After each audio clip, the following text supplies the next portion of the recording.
สบายดีมื้อนี้สิมาดีเจเกมเมอร์สิมาสอนการสร้างอินโทรในมือถือเนาะ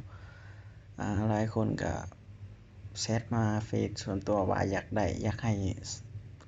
ให้สอนการสร้างอินโทรในมือถือให้แหน่ว่าซั่นก็เลยมื้อนี้มีเวลาก็เลยสิมาสอนการสร้างอินโทรให้เนาะก็คือก่อนอื่นเบิดก็โหลดนี่เนาะแอป KineMaster นี่มาเนาะก็คือถ้าใน iPhone ก็จะโหลดผ่าน App Store ถ้าในAndroid เราก็โหลดใน Play Store เนาะเราก็เขียนไปเลยโหลดว่า KineMaster ก็จะเห็นแอปนี้ขึ้นมาเลยเอาง่ายๆเดี๋ยวคือสิบ่หาสอนโหลดแอปนี้ก็ได้ติเนาะมันก็ง่ายๆนึงนะโหลดแอปนี้นะก็คือการเข้าไปโหลดเลือกอินโทรที่เราจะเอามาเฮ็ดอินโทรเนาะก็ถ้าว่าแอปอื่นเขาจะสอนแบบโหลดผ่านแอปนั้นแอปนี้เนาะแต่สำหรับ DJ Gamer จะบ่สอนให้โหลดผ่านแอปนั้นแอปนี้จะสอนแบบง่ายๆก็คือนี่เลยเข้ามาที่ Chrome Google Chrome แล้วเดี๋ยวสิพิมพ์คำว่า YouTube ใส่เนาะ YouTube แล้วก็กดค้างไว้เนาะแล้วก็เปิดในแท็บใหม่ถ้าเราคลิกเข้าเลยบางรุ่นมัน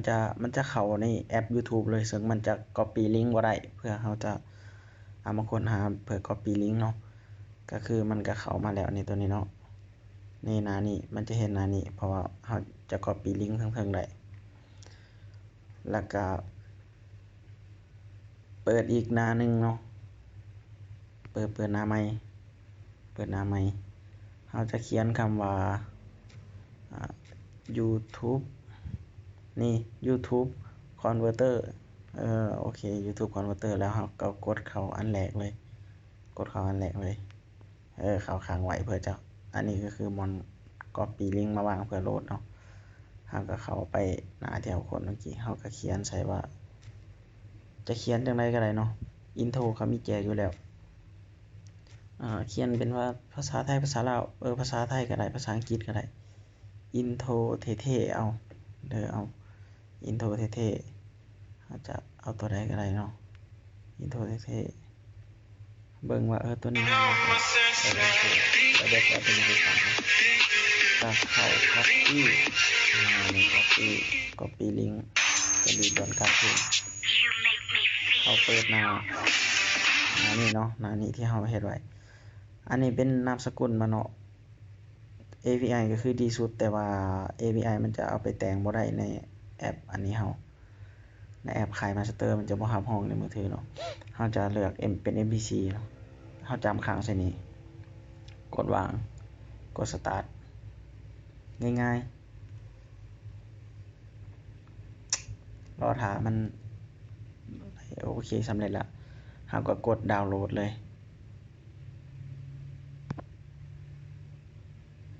โอเคขึ้นมาแล้ว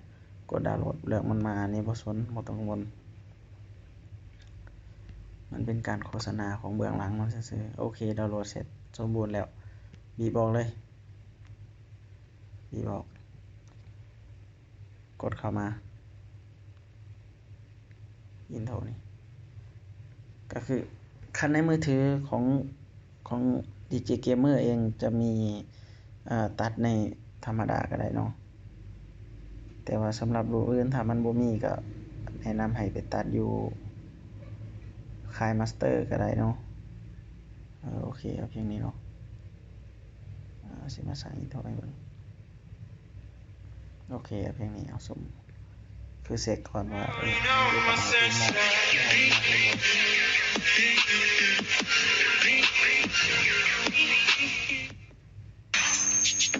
โอ้ยังเกินก็ได้ซ้ำนี้ก็ได้โอเคแล้วกดออกกดเข้าที่ KineMaster เลยเข้าที่ KineMaster กดไปที่นี่เด้อบวกนี่แล้วเลือกไปที่16 2 เมตรแล้วก็เนาะเป็นซึ่งมันเป็นขนาดที่ว่าการสร้าง YouTube กดไปที่มีเดียกดไปที่ตัวใดวะดาวน์โหลดดิสิเห็นบ่ดาวน์โหลดเมื่อกี้นี่เราปรับแต่งเมื่อกี้นี่เห็นอยู่บ่ฮู้ว่าตัวใดเด้บัดนี้เฮ้ยตัวนี้บ่แม่นเราก็สามารถลบทิ่มได้เข้าใหม่เนาะมีเดียดาวน์โหลดน่าจะเป็นตัวนี้โอเคแม่นก็คือบัดนี้สิเข้าขั้นตอนการสอนเฮากดเข้ามาเฮาอยากให้หนังสือมันขึ้นหม้องใดเนาะคือให้มันขึ้นเพียงนี้เลยเนาะเพียงนี้เลยนี่เพียงนี้กดไปที่ Layer กดไปที่ตัวอักษรแล้วพิมพ์ชื่อที่เราจะที่ต้องการป้อนเขาก็คือชื่อช่องชื่อหยังก็ว่ากันไปเนาะสมมุติว่าเป็นช่องของ DJ Gamer เนาะจะพิมพ์คำว่า DJ Gamer ตกลงนี่มันก็จะมาอยู่หน้านี้มันมาละเราสามารถลดเพิ่มขนาดได้ตามใจแล้วอักษรเนาะแบบอักษรฟอนต์ต่างๆเนาะเราสามารถปรับเปลี่ยนได้สมมุติเนาะนี่แบบนี้ก็จะมาแล้วนี่แม่นสีอักษรสมมุติเนาะจะเอาแบ๊วๆนึงแล้วก็เป็นไลฟ์สไตล์ก็ที่ว่าไลฟ์สไตล์ของสื่อช่องของเราจะให้มันมาแบบใดเนาะสมมุติว่าไผติดแฟตก็คือมันจะค่อยฟูๆขึ้นมา เขาป๊อปก็คือมันจะไวขึ้นค่อยฟูขึ้นไวขึ้นเคลื่อนเลื่อนไปทางขวาก็คือมันจะเลื่อนมาแต่ซ้ายหาขวาเลื่อนไปทางซ้ายเนาะมันก็จะมีต่างๆอันนี้มันเป็นไลฟ์สไตล์ของมันเนาะเอิ้นว่าไลฟ์สไตล์แต่มันเขียนว่าภาพเคลื่อนไหวแต่เฮาเบิ่งแล้วมันเป็นไลฟ์สไตล์ของอันนี้จะหมุนตัวอย่างที่จะเอาหมุนเนาะแล้วเราสามารถเพิ่มเข้ามาได้อีกย่อมันลงก็ได้เพราะว่ารู้สึกว่ามันเหยียดยาวเกินไปนะมันสมมุติว่าเราจะเอามันหมุนเนาะหมุนเฮ้ยเดี๋ยวตัวอย่างหมุนแล้วเราอยากให้มันหมุนอีกว่าซั่นนะแต่ว่าคันเราลากยาวปลามันยาวคือแบบนี้มันจะบ่หมุนมันจะค้างก็คือนี่เราเบิ่งไปมันจะค้างแสดงว่าเราบ่อยากให้เฮ็ดแบบนั้นเนาะเราอยากให้มันหมุนอีกเราก็ยับเข้าแล้วเราก็เช็คเบิ่งว่ามันหยุดเพียงมันหยุดเพียงนี้เนาะเราอยากให้หมุนให้หยุดเพียงนี้เราก็มาตั้งเพียงนี้อีกตั้งเพียงนี้เนาะเดี๋ยวตั้งให้มันซื่อนี่แล้วก็เข้า Layer อีกพิมพ์อีกเนาะจะเฮ็ดอีกให้มันซ้อนกันมันจึงจะงามเนาะเห็นมั้ยเนาะมันจะมีให้วัดนี่วัดอักษรเฮาโอเคเลือกฟอนต์กันเลยเลือกฟอนต์เก่าเนาะให้มันคือกันนี้มันก็จะวัดกันโอเคนี่เท่ากันละตอนนี้ก็เปลี่ยนสีให้มันคล้ายๆให้มันคือกันเนาะสีนี้โอเคเหลือการทำแบบเดียว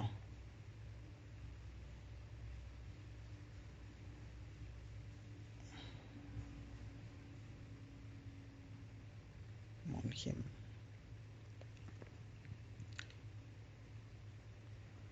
ยับเข้าเนาะยับเข้าโอเคเพื่อให้เราเฮ็ดแนวอื่นได้ก็คือเบิ่งเนาะการสร้าง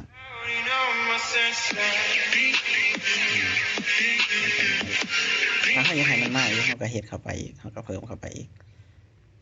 หรือว่าเราอยากเขียนคำอื่นก็ใส่ไปก็ได้ DJ Gamer แล้วเราจะใส่ Subscribe ทางด้านหลังเนาะบัดเวลาสิใกล้สิจบอินโทรแล้วเราจะใส่ Subscribe เข้าก็ได้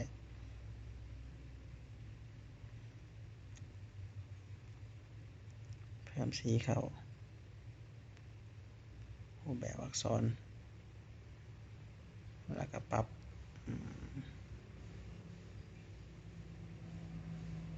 แบบนี้ก็เราจะปรับแล้วสมมุติว่าอยากให้มัน อันนี้เฮ้ยบ่แม่นนี่เฮาจะปรับให้แสงมันเข้มขึ้นหรือให้แสงมันเป็นอันนั้นอันนี้ก็ได้เนาะนี่จะเฮ็ดแบบนี้แต่ว่าแนะนำบ่ให้เปิดตัวนี้มันบ่งามเนาะส่ำนี้ละได้ละ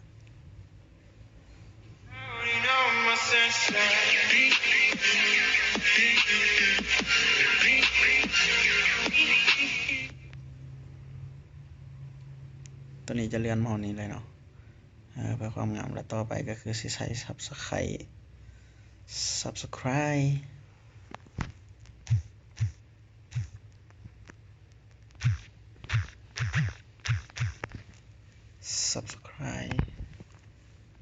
ก็จะเห็นแบบนี้เนาะ Subscribe ก็จะเห็นเป็นตัวใหญ่ๆเนี่ยและรูปแบบอักษร Subscribe ก็จะบ่ต้องดิ้นรูปแบบหลายก็เอาจากค่อนข้างให้เป็นปกติโลดแต่จะเพิ่มสีเป็นสีแดงเนาะสีแดง Subscribe เพราะว่ามันเป็นรูปของสีแดงเราจะเพิ่มลังมันเข้าโอเคบัดนี้ก็งามแล้วเริ่มงามแล้วรูปแบบการมาของมันจะเฮ็ดแบบได้ดี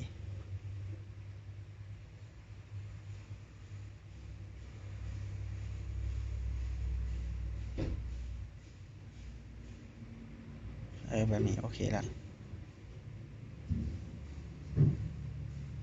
เดี๋ยว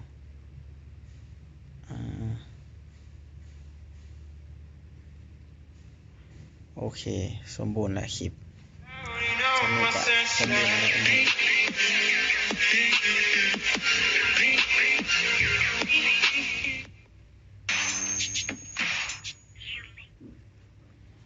้วโอเคบัดนี้ก็คือขั้นตอนการบันทึกเนาะเราจะกดแชร์กดคำว่าแชร์แล้วกดคำว่า export แล้วกดคำว่า no thanks export with watermark บ่ฮู้ว่าอ่านถูกหรือบ่เนาะเพราะว่าบ่เก่งภาษาอังกฤษนะก็โอเคละใช้ได้แล้วกดออกไปเลยกดออกเลยแล้วเราเข้ามาที่แกลเลอรี่เลยมันจะเห็นอินโทรที่เราสร้างมานี่เด้เข้ามาแล้วเห็นไหมก็คือนี่